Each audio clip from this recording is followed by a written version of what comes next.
మానసికంగా మనం బలంగా ఉండాలంటే మనలో మనం కొన్ని క్వాలిటీస్‌ని ఇంప్రూవ్ చేసుకోవాలి. నంబర్ 1 ఎక్కువ ఎక్స్‌పెక్టేషన్స్ ఎవరి మీద పెట్టుకోకూడదు. ఎందుకంటే ఎక్కువ ఎక్స్‌పెక్టేషన్స్ పెట్టుకున్నప్పుడు ఆ ఎక్స్‌పెక్టేషన్స్‌కి వాళ్ళు రీచ్ అవ్వకపోతే ఖచ్చితంగా మనం బాధపడతాం. అందుకే ఎక్కువ ఎక్స్‌పెక్టేషన్స్ ఎవరి మీద పెట్టుకోవద్దు. నంబర్ 2 ప్రేమని, అటెన్షన్‌ని ఎప్పుడు కూడా అడుక్కోవద్దు.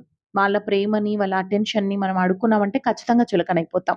అందుకని ప్రేమని, అటెన్షన్‌ని ఎప్పుడూ అడుక్కోవద్దు. నంబర్ 3 ఎలాంటి గందరగోళ పరిస్థితుల్లో అయినా సరే ప్రశాంతంగా ఉండడం నేర్చుకోవాలి. నంబర్ 4 నీ మీద నీకున్న నమ్మకాన్ని మాత్రం ఎప్పుడు కోల్పోవద్దు.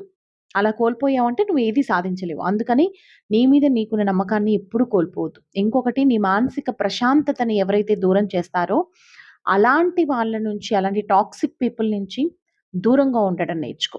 నంబర్ 6 సమస్యల మీద కాదు, ప్రాబ్లమ్స్ మీద కాదు, సొల్యూషన్ మీద ఫోకస్ చెయి.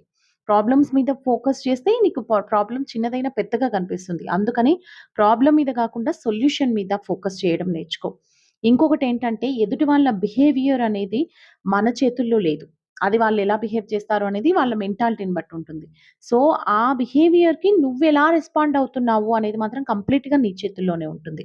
అందుకని ఎలా రెస్పాండ్ అవుతావు? నీ ఎమోషన్స్‌ని నువ్వు కంట్రోల్ చేసుకోవడం నేర్చుకో. వాళ్ళ బిహేవియర్‌ని మనం కంట్రోల్ చేయలేం.